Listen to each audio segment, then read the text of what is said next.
just about as good as it could go. Um, like on a letter grade, I'd say it'd be like a B plus. There were still a few mistakes I made. I think that I could have done better, but considering it was my first marathon and first road marathon, went good. Nothing bad happened. I don't think, like I said, maybe a B plus. There was some missed my first water bottle. It wasn't that big a deal. There was one every 5K, so I missed one just because I didn't see where it was. After that, they're in the same spot every time. There's multiple tables and multiple bottles, so I missed the first one, but after that, I hit every one. Um, I think at around mile 18, a guy made a surge and I went with him, and it was probably too fast. At the time, I felt good, but around mile 21, I realized I couldn't hold that for the rest of the time. So I did back off, but I think that really hurt me the last 2 miles. The last 2 miles were the last 2 miles of the race is where I fell off the pace. That's the only time I fell off under the pace I was supposed to go. But I had banked a lot of time, so yeah, like I said, there's a few things I did wrong, but for the most part, it was pretty good. Um, I haven't run a big race like that before, so it was kind of a new experience, I guess, but in a good way, not in a bad way. I mean, there wasn't any negatives to it. It was only positive. Yeah, everyone was real friendly because there was a pack in the front that took off right away, and they separated right away. They were probably running sub 5 minute pace, and there was maybe 10 of them. And then there was my pack, and we had maybe like 15 people or something like that, and we were running faster than the goal pace. We were probably averaging like 5:13 per mile pace, and then there was a huge pack behind us of people that were sitting right on the OTQ qualifier of 5:18 pace. Um, and I heard a stat that at halfway point there was over 100 men on pace still. So that's 109. I think 109, right? That's 118. So 109.30 or 109.20 around half marathon. There was over 100 men that were on that pace still. And I wasn't in that pack, but I saw some pictures, and it's just like a horde of people. So if you think there's that many people running that fast, 5:18 pace per mile is pretty fast. But I was in the middle pack, and we were a smaller pack. But yeah, no one in that pack was really racing until about mile 18 when the guy made that move. We were all just, everyone was kind of just laughing and staying calm, and when people would get water bottles, everyone would ask anybody else, anybody need water with Noon, anybody need water with Roctane, anybody need just regular water. So it was real friendly. No one was racing at all. We were all just working together. Uh, Everyone was kind of comfortable up to that point too, and I think that was the breaking point when people started actually feeling fatigue. So I think up to that point, everyone was just trying to stay relaxed, and then the race really wouldn't probably get hard. If you're going to make that pace, if you're going to make the 2:18, you need to get to mile 20 pretty easily. If you're at mile 18, mile 20, and you're already falling apart, then you're not going to make it. So at that point, I think is where the one guy broke away, and then also fatigue was starting to set in for people. So that's what it just ripped everything apart, our pack anyway. And then everyone was running in a line. You can see in some of those videos, you can see people behind me. So when that one guy went, I went too, and I'm sure other people were trying to hold on to me as well, and it just kind of spreads out into a line instead of just a group. But yeah, it was good. I felt good when he first made the move, and I went with him, but it took me because we were probably averaging like 5:13, 5:14 pace up until that point. And the miles are undulating, so some are up and down. So some are faster than others, but on average, we're going like 5:13. And when he broke off, we were running like 5:08s for like 3 miles in a row. And then that's when I realized, yeah, I can't run 5:08 for the next 6 miles. It's not going to work. Sure.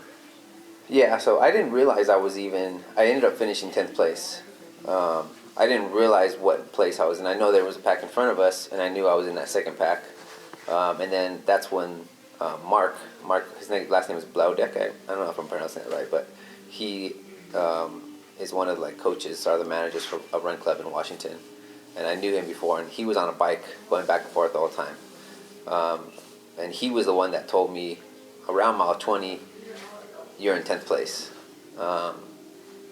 So at that point, I knew I was going to make the time. I knew I was going to go under 2:18. I knew I had banked a lot of time. I think at halfway I was like 10. I was like 1:08:20, and right on pace is like 1:09:30.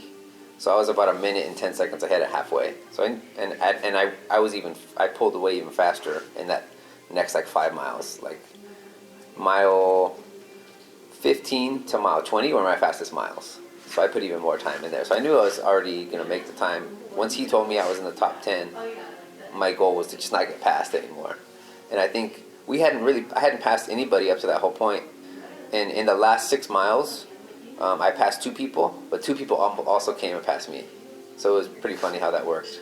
But yeah, I ended up staying in 10th place pretty much the whole time. I did pass 2 people, and 2 people came past me. But I finished 10th, so it was cool.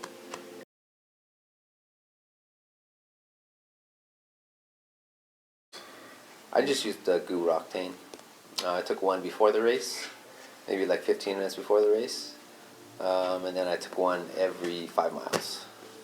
I should have taken one so I took 4. I took one at 5, 10, 15, and 20. And I had one more, and I should have taken it like around 23, 24, 25. But I just didn't. I was so whacked out at that point. At that point, I was just so focused on not dying. I didn't even take one, but I should have. It probably would have helped.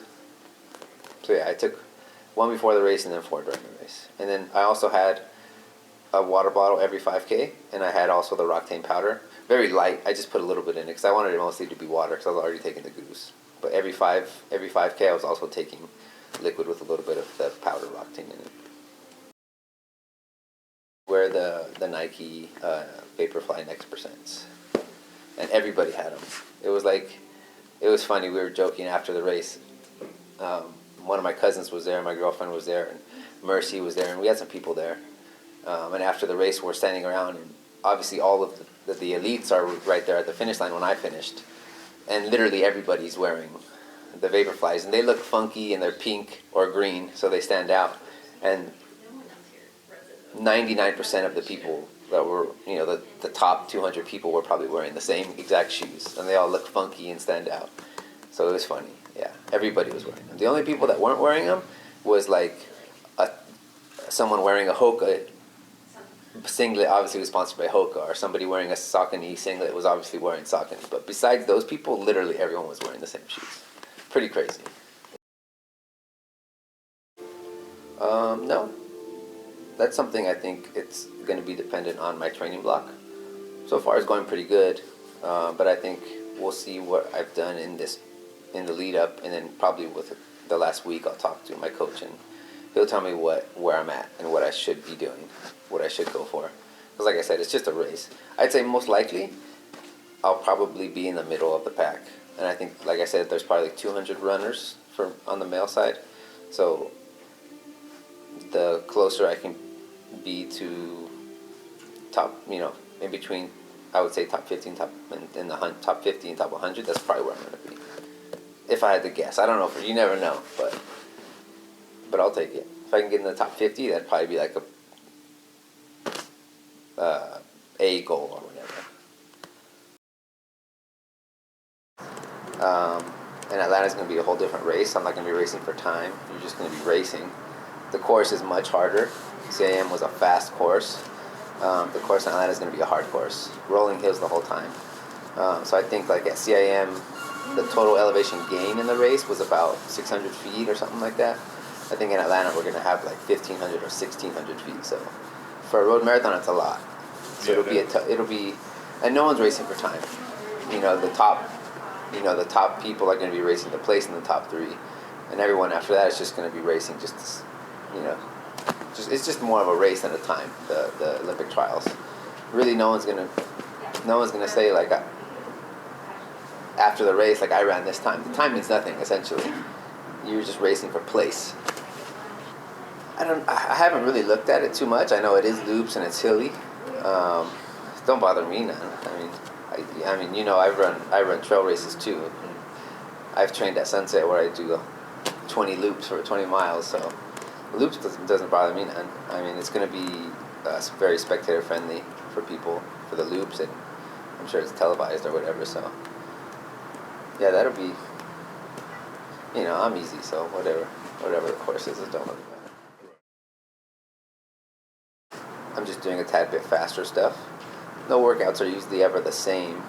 Still doing about the same 2.5 workouts a week with just easy miles in the middle. Seems like I'm doing a little bit more mileage, not much more. Leading up to CIM, I was probably hitting in between 75 to 85. And this one now, I'm hitting more in between 80 and 90. So a little bit more mileage, but I think now that that was my first block, actual marathon block, doing that much miles. So now it'd be the natural progression. Now that I've adjusted, he can turn up the volume a little bit. You know what I mean? So just turning up the volume a little bit, but I feel stronger. I wasn't beat up after CIM. I felt fine. I wasn't injured. I feel better this training block as far as just being my legs being beat up and stuff and little nagging injuries. I feel better on this one than at CIM. So Good. I guess one of the pacers for the Houston Marathon, the elite women, one of the guys who was supposed to pace that dropped out at the last minute. So they got in contact. I guess Brad, my coach, knew some of the people, and they asked him, I guess, if he had some runners, or I don't know exactly how it went down, but it was just last week. They called me, and yeah, I'm gonna get paid, and they're paying for my flight and hotel and everything, and then I just get to go do a workout. This is gonna be a workout for me. I do 30K. 30K is about 18 miles, and the race, for the people that I'm pacing, they're running the full marathon. And I believe I'm going to be pacing around 5 minutes and 25 seconds per mile pace. So that's around like low 220s for the marathon time. So it should be pretty easy. It should be a pretty easy workout. Not easy, but it's not an all-out type of workout. And then I might go longer, just depending. I'll see what Brad says, and I could go longer if I want. And I think they pay me if I go longer per K. Oh, wow. So Yeah. you have the option to go drop whenever you want to drop? Yeah. Which is cool. I mean, when opportunities come like this, to me, it's kind of crazy that people want to give you stuff for doing something that I already do anyway, you know? And it wasn't that long ago. I mean, like 5 or 6 years ago, when I just wasn't really running, I just decided to jump in a 5K. So it wasn't that long ago. I remember that I wasn't in this position that I'm in now. So to get stuff like that's pretty cool.